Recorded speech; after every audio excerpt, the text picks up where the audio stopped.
Greeting, YouTube. I'm going to talk about the 5th edition spell Polymorph. This is going to get pedantic and nerdy, and I'm going to get into the weeds, so be prepared. Now, I've always loved the spell Polymorph, the Transmutation School of Magic in general, but Polymorph was an awesome spell from 1st edition.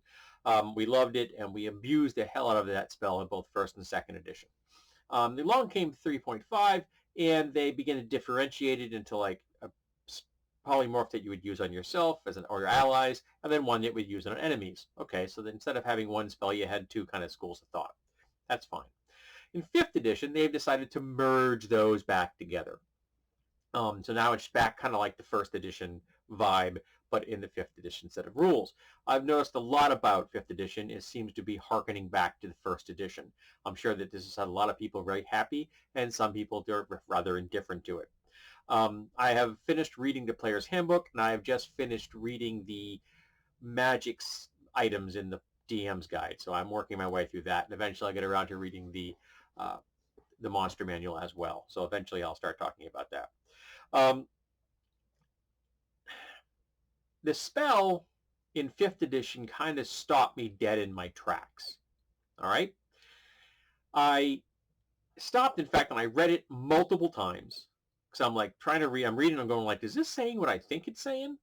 And then I went to the rpgbot.net page. Awesome resource. If you want to have information about 3.5, 5th edition, 1st and 2nd edition Pathfinder, if you're looking for optimization ideas and build suggestions, absolutely invaluable resource. And I've used this page as a reference many times, sometimes just for fun, but as a reference for some of my videos. And an analysis done by the person that runs it, I don't know if it's a guy or girl, is very good. So I went there to read the explanation of the spell, so that I could maybe have a better understanding. Maybe I was missing something. And after having read it, I decided I wasn't missing anything. So let me read the spell for you. So we're going to look at the spell. Here we go. Okay, and I'm looking at the dndbeyond.com page at the moment. This polymorph, it requires concentration. It's 4th level, casting time 1 action, range 60 feet. Components, verbal, semantic, and material, which is a caterpillar cocoon. Concentration up to 1 hour. School, transmutation. Attack save, wisdom. And damage effect, which is control. Now, the body of the text reads as, this spell transforms a creature that you can see within range into a new form. An unwilling creature must make a wisdom saving throw to avoid the effect. The spell has no effect on a shape changer or creature with 0 hit points. The transformation lasts for the duration or until the target drops to 0 hit points or dies. The new form can be any beast whose challenge rating is equal to or less than the target's, or the target's level if it doesn't have a challenge rating. The target's game statistics, including mental ability scores, are replaced by the statistics of the chosen beast. It retains its alignment and personality. The target assumes the hit points of the new form. When it reverts to its normal form, the creature returns to the number of hit points it had before it transformed. If it reverts as a result of dropping to 0 hit points, any excess damage carries over to its normal form. As long as the excess damage does not reduce the creature's normal form to 0 hit points, it isn't knocked unconscious. The creature is limited, and the actions can be formed by the nature of its new form, and it can't speak, cast spells, or take any other actions that require hands or speech. The target's gear melds into the new form. The creature can't activate, use, wield, or otherwise benefit from any of its equipment. Alrighty. So that's the body. I read that a number of times. I'm like, is this saying what I think it's saying? And then I went to go read the rpgbot.net analysis of the spell. Okay, and the analysis that they gave is that the spell really has 3 uses. 1 is neutralization, the 2 is scouting, and 3rd is utility. Now, as a neutralization spell, this is an excellent spell. You can take an enemy who's got 100 hit points, they fail that saving throw, and you turn them into a form that's got 1.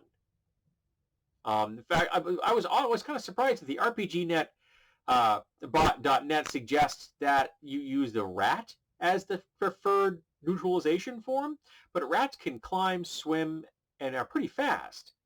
My suggestion would be a tortoise. A speed of 5, 1 hit point. Yes, they have a shell, but it's not hard to kill something that's moving at a speed of 5 with 1 hit point. Okay?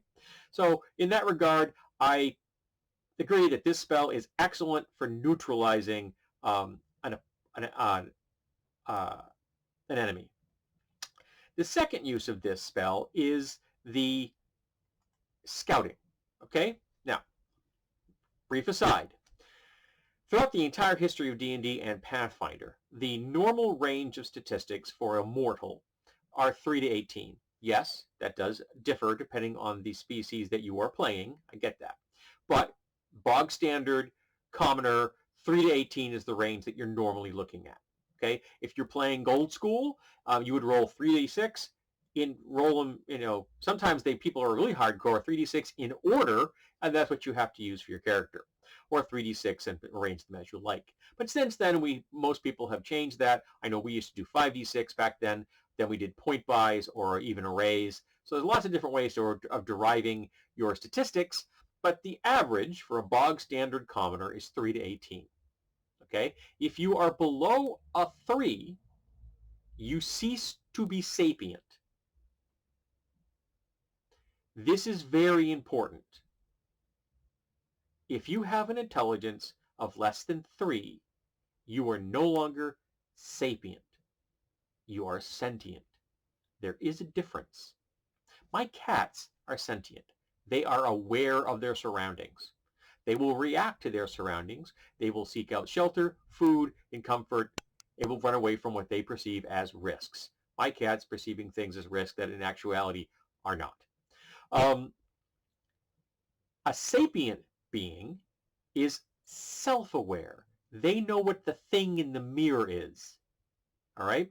Now, it could be argued that there are some things on Earth that we classify as animals. I realize that we are animals as well, that really shouldn't be in the description of a true animal because they are sapient. The great apes, probably at least a good chunk of the cetaceans, the elephant, those are all creatures that definitely are sapient. There are even some parrots that I think that might fit that category. Some of them can do math. That's a level of abstraction that goes beyond just basic sentience. This spell now, the Polymorph spell, only lets you turn into a beast. RPG bot page will then shows you a list of different creatures, gives suggestions of what's good, what's bad about them. I use a four-star ranking system for these things, 1 star being the worst, 4 star being the best. So again, it's a very handy guide, very visually grabbing. It's very simple, fast to look at the list and say, boom, that one looks a good one. And one of the things they suggest for a scouting form is an owl. Now, animals can be trained to do a lot of things. You can train birds of prey to hunt. You can train dogs to hunt. You can train them to track. You can train them to retrieve, to point. You can train them even to do things like recognizing a medical emergency and going to get help. These are all things that dogs can do. Something that animals can't do, a dog or an owl, is scout. You cannot tell a dog or a bird, I want you to do a perimeter of the orc camp. I want you to count how many guards there are, how many entrances, and where do you think the best place for us to make an assault is. An animal can't do that. And this spell makes you into an animal. You have an intelligence of 2. All right? Now, there are forms that are still considered beasts that have a higher intelligence. For example, the great ape, which is essentially Mighty Joe Young or something like that. A really big ape, okay? I don't know if it's quite King Kong size, but it's still a big-ass ape. But I have always played it that a person cannot turn anything into a spell, with a spell, unless they themselves have had experience with that animal. I hold that same thing for people who are playing druids who want to do a wild shape. You have to have an experience of that creature. In fact, when it comes to wild shape, I require the person to have consumed part of the animal. It doesn't have to be meat. It could be a bit of nail or hair. Regardless, you don't have to kill the animal. It could be a scale, but you have to have consumed it. You essentially have to have a genetic memory of what that animal is. And it's probably unlikely at the level where you're getting 4th level spells that you're going to have encountered a great ape. So the chance that you'll be able to turn into that or to a dinosaur or something as soon as you get that fourth level spell is probably pretty small. So you're going to be going after the more common forms like a dog or a wolf or an owl or a rat or a raven, yada, yada, yada. Again, they're animals. They have an intelligence of 2. You can't make complex plans with an intelligence of 2. So you cannot scout with this spell. You've just turned one of your fellow party members into something that is at best a guard animal. They'll protect you.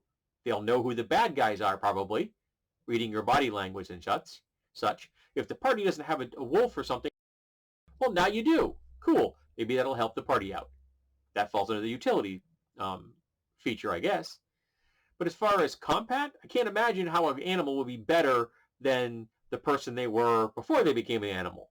They're probably going to be better at their job because, they have more than a 2 intelligence.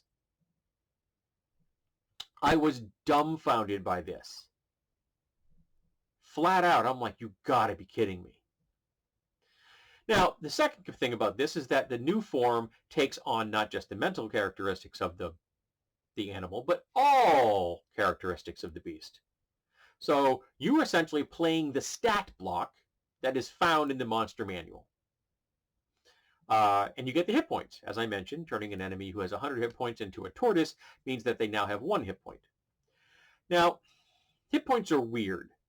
Some D20 systems out there differentiate hit points into 2 schools. One is the wound points, which is your meat, and the rest are usually called something like vitality or something like that, and that is your luck, your skill, and your training. So those are 2 different things. And sometimes you often have to track them separately. I've often thought of hit points as your constitution as your meat. So until you get the person down to that level, you're whittling away at their luck and training and skill. You haven't gotten to the meat yet. And once you get down to, say their constitution is 12, once you get down below 12 hit points, now you are actually hurting their bodies. They're in trouble, serious trouble. But D&D, for the most part, over the last 40 years, hasn't done that. I'm not saying that there aren't some D20 systems that do that. There are. But D&D doesn't. It just gives you a big bucket and says hit points. And they have been explained to us for 40 years as having been a combination of your bodily toughness as well as training, luck, and skill. It may be one big bucket, but it's one big bucket with a bunch of different ingredients in it. So explain to me why when you go from being a 12th level fighter and now you're a wolf, why do your hit points go down? The meat's changed. I get that. Maybe your con's even gone up. I don't know. But you haven't lost your skill and your training and your luck, have you? Didn't that go with you? And I think that this whole spell is a really great example of the mind-body duality. According to this spell, you are not a mind-body duality. You are one thing. You are your body. And when you go from one shape to another shape, your mind does not go with you. You just become a beast. And the way D&D is set up, you're losing your hit points. But why? It's been explained to us for 40 years that it's more than the meat.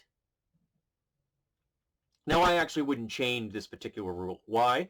Because, as I mentioned, turning a 100-point hit point enemy into a 1 hit point tortoise is pretty damn cool. Yes, it adversely affects a player character who's going from a 12th level fighter down to a wolf, but I think you'd be much better to have the 12th level fighter fighting as a 12th level fighter who can use a bow, for example, than a wolf, and the wolf's going to be used for other purposes.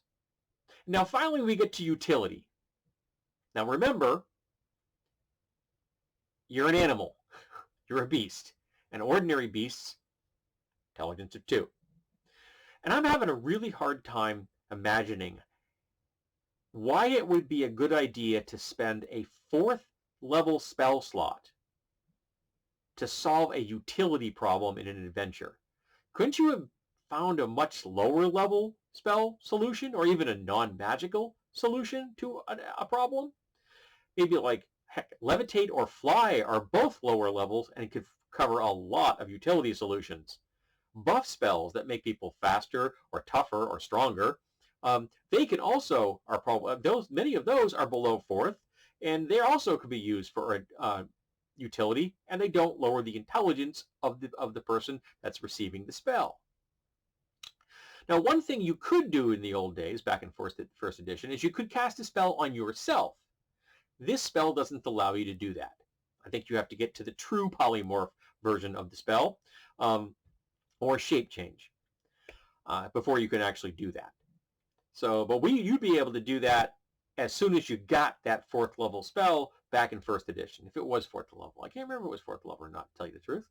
It really doesn't pertain to the conversation at hand. So you can't put it on yourself. And if you could, it would be useless, because being a beast means you have an intelligence of 2, and you can't concentrate and maintain a spell if you have an intelligence of 2. So if a person were able to turn themselves into a beast, the spell would last for 1 round, and then they'd go back right to what they were before. Because again, you can't maintain a spell if you have an intelligence of 2. That's far too abstract a thought for something that is an animal. So how do you solve that problem? Well, like I said, I wouldn't change the whole hit point thing, because it's too much of an advantage if you want to use the spell offensively. It's a great neutralization spell. It always has been, and it probably always will be. And yes, it's just one big ball of polymorph, as opposed to like 3.5, which had the polymorph and then the polymorph self, and then the baleful polymorph. Is it baleful or baneful? I can't remember now, but again, we're not playing 3.5 at the minute, are we? So I wouldn't change the hit point thing. Just accept it. It's useful. Go with it. Yes, it means that you're going to be less efficient as a fighter, but again, I don't think you're going to be turning someone into an animal, into a beast, for their fighting prowess. It's possible, but I don't think it's likely. And the solution to the not having a brain that works above an intelligence of 2 is really simple. You let the person who has had the spell cast upon them maintain their mental stats.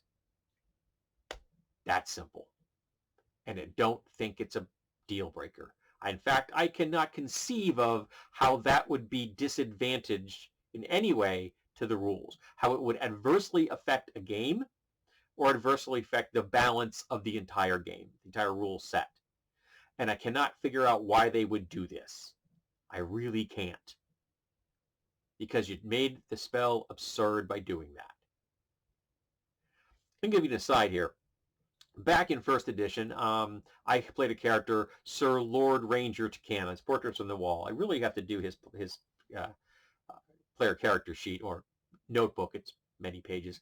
And one of the abilities that he, in fact, the entire group of people that were in that particular adventure picked up once was an ability to turn themselves into a rabbit at will. I believe he only ever used that ability once during an adventure. Somebody put him into a cage. I clicked the ability on, became a rabbit, and just walked out. It was quite handy. But when we did that, we had our hit points. So whatever hit points I had at that time, and I retired him at 26th level, so there were a hell of a lot of hit points. I was a bunny with 100 plus hit points. And my response to that is, so what? It's a game with walking skeletons, dragons, wizards that can warp the very fabric of reality, gods that walk amongst people. It's high fantasy. A rabbit that can't easily be killed fits right in. Yes, it's mysterious. Maybe it's the stuff of legends. Maybe you will create a myth about the unkillable rabbit. Who knows? But again, I'm not going to change the hit point rule being used in 5th edition. But as an example is that we kept our intelligence. We were just a rabbit, and we kept our hit points. We kept our saving throws. We just had the shape and size of a rabbit and the strength, dexterity, and constitution of the rabbit. But we kept everything else. And it didn't break the game, and I don't see how it could. Nor can I see how having a wolf or an owl having the intelligence of a 12th level fighter is going to break the game. I really don't. Someone has to maintain the spell. It only lasts an hour on the outside. It's going to be used as scouting and as utility. Again, I think that's kind of a corner case when it comes to utility, but that's just me. And I don't think it's a deal breaker. But as it's written, raw, as they say, I think the 5th edition Polymorph is absurd. And I was distraught when I read it. It's the reason I stopped and reread that passage like 4 times and then went out and did some external research and realized, I'm like, how has no one else noticed this? Because nobody seems to be mentioning it. I have not heard a peep out of anyone talk about the fact that this spell gives you an intelligence of 2, which means you can't be sapient. Yes, I belabored that point. I apologize, but it just astounded me when I first read it, and it still does. I would not run the spell as it's written. I would let people keep their stats, their mental stats. I don't think it's a problem.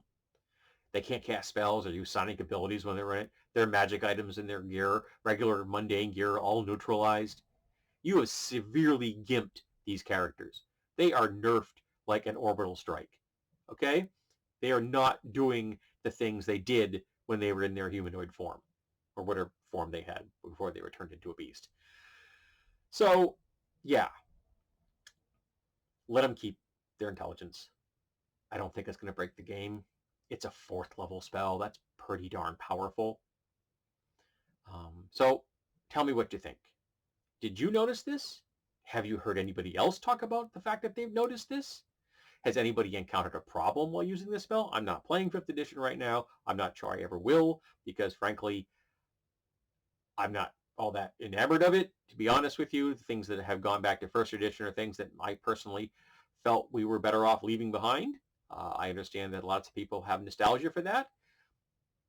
Okay, you can. You do you, but I don't really have a desire to do that. And I really don't like the cap at 20 at 20 for a score.